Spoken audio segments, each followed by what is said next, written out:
Well, welcome back to my Ford Transit Campervan build. This time I'm going to continue with the sort of insulation and the battling, but in some slightly more complicated areas. And additionally, I'm going to be making some insets. So the outside wall of the Ford Transit and the inside wall of the Ford Transit is about a 15cm gap. So I'm going to make these inserts so I get a little bit of extra space across the widthways of the van. Something definitely not necessary to do, you could just pack that with insulation, but I want a little bit extra width. So I'm going to be building sort of some insert boxes as well in this episode.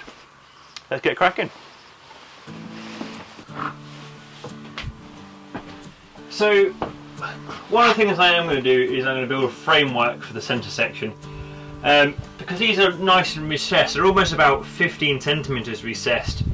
So I'm going to build a framework so I can sort of box in an additional bit of space. Doing that on both sides gives me about an extra, with still at least 50mm of insulation either side, gives me an extra 20cm overall, which makes the total bed length, when it's going to be down, about 190cm, which is the length of a standard double British bed. So I'm going to build a framework to support that in a minute, and just put the boxing I'm going to put on it.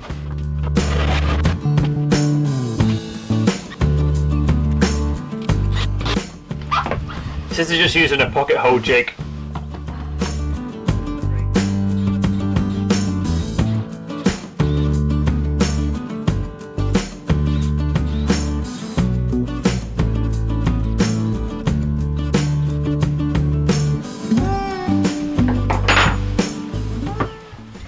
And then I'm also going to be using self-tapping screws just to mount it into the metal as well.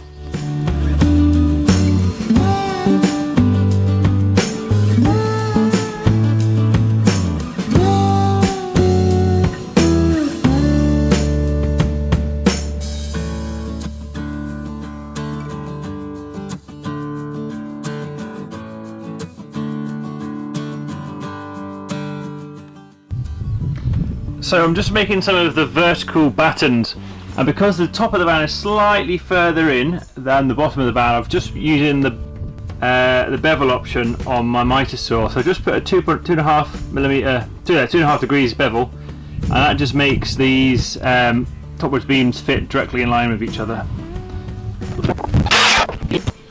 Really neatly fit in here.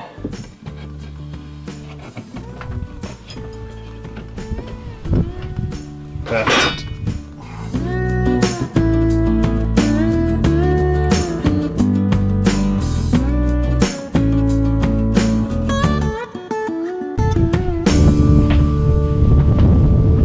Well, that's one section of the battling done in the rear. I'm quite happy. I need a few more screws to actually screw these into the metalwork here, but I'm completely out of screws at the minute, completely out of battens, so I need to go back to B&Q and get some more wood and screws. But it's going to be sturdy when it's all in. So what I'm going to do as well, I'm going to buy some flat planks and build a box in here. That's going to be the sort of the box in, then screw directly to this frame. It's going well.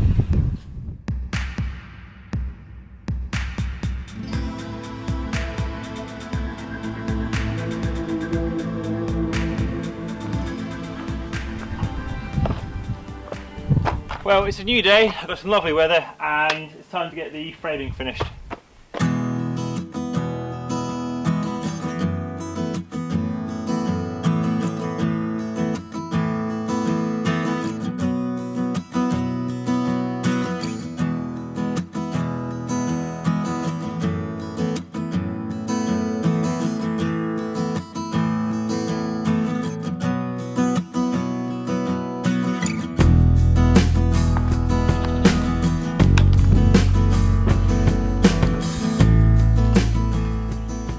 So pretty happy with the framework I built on this side. A little bit trickier in this corner because the vehicle starts to slope in on the top panel but not on the middle panel, so I needed a few corrections there. But sturdy. If I want to do something different for me, I'm going to mock up one of the boxes. These are going to be sort of my inset window areas. I've got some 94mm by 18mm planks. I'm just going to make a box out of them to fit in the inset areas.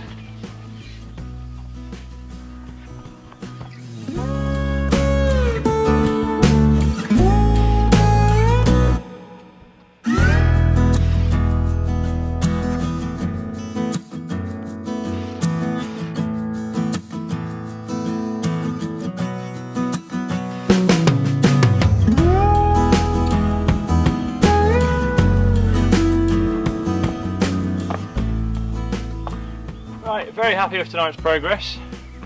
Let's show you.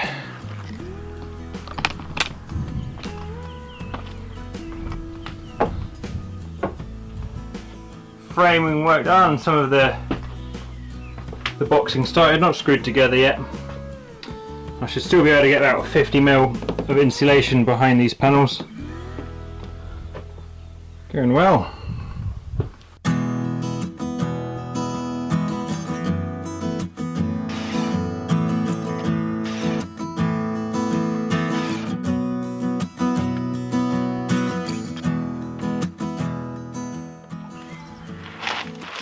Tell you what, for battening the van, a pocket, what is it? What's it called again? Pocket hole jig and a mitre saw makes life so much easier.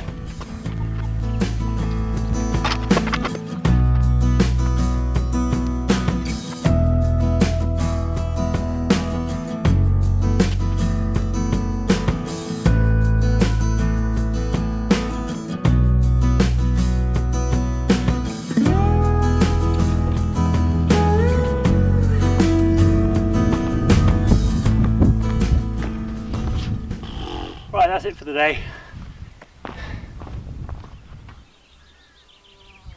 So I filmed my nice packing up montage time lapse last night, and I actually forgot to shut the driver's door before I went to bed.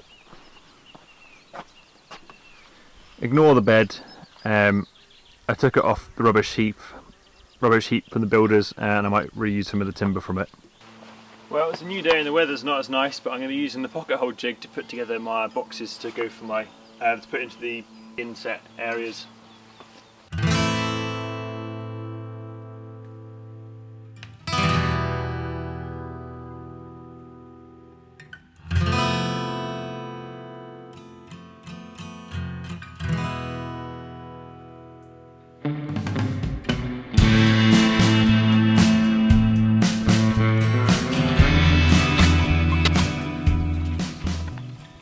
Brilliant.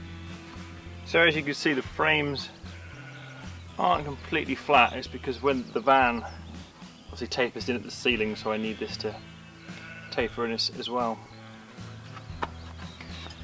One down, 3 to go. Well, that's now all of the battening done and all of the inset boxes made. The boxes aren't screwed in and mounted yet, because I still need to do the installation behind them, so that's going to be the next job. This one I've got to leave for a little bit. I can't do the installation on that one just yet because I'm getting the windows put in a week or two, so I need a space left there for my vent window. But the other ones I can start getting the insulation in and sealing them all up. Definitely using pocket screws and the pocket hole grit jig and the mitre saw has made life here a lot easier. But I guess the main thing to remember, or I needed to remember doing this, is that it's a van, there are no straight lines, everything is slightly curved and bent in. So even though these bolts all seem to be in a straight line, it's actually a few centimetres lower at one end, and that puts everything else off. So every sort of cut is adjusted slightly. Takes time, but worth it in the end. But now it gives me loads of fixing points for mounting my cupboards and mounting my ply and all my other bits and bobs. So the main reason I bothered with this sort of step, making these in cuts, was normally this is it's about 170 centimetres across, and with the insets it now sits at a nice, well, slightly larger 189 centimetres.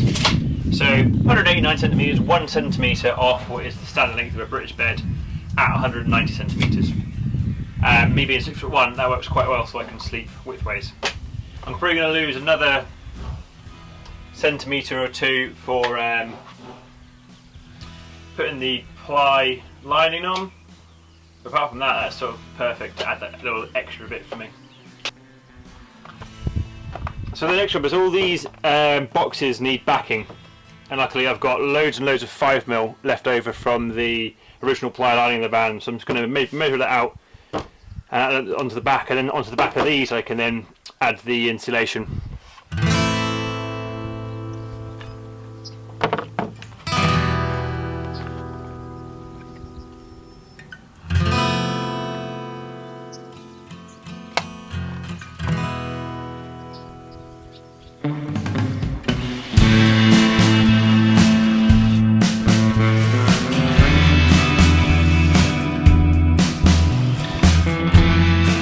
So for mounting the back on, I'm going to use wood glue and some screws. Because it's really thin, I'm just going to use... Nice. Because it's really thin, I'm just going to use these sort of flathead screws, not countersunk ones, so it doesn't push through and potentially split the wood. I'm also going to pre-drill the holes as well, just so they go in a little bit easier after I pick up all the screws.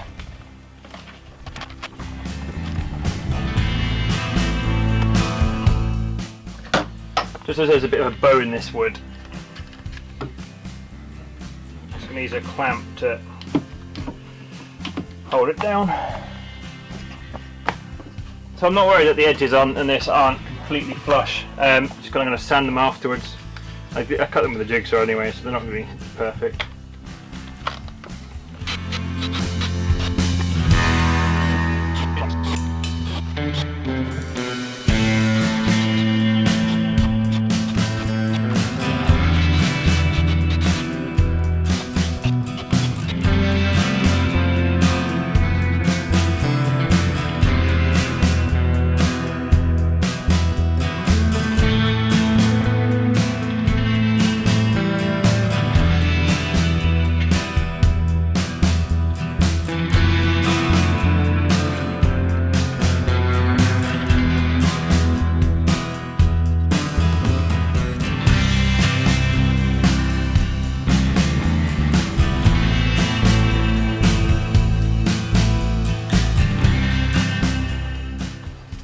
Something I will point out is this wood, which is the backing, is not actually ever going to be seen.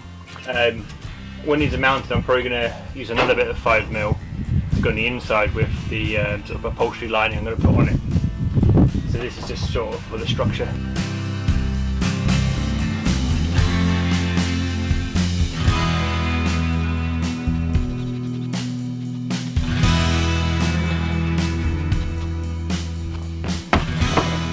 Right, so that's all of the boxes and backing done. This one is going to have its vent window cut in it, but I'm going to wait and see.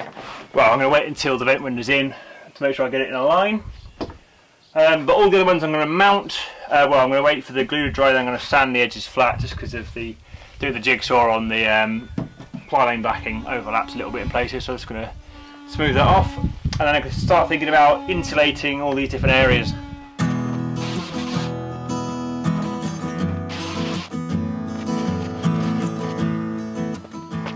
Well, that's all the boxes planed flat, although the camera did stop recording. It's a warm day today.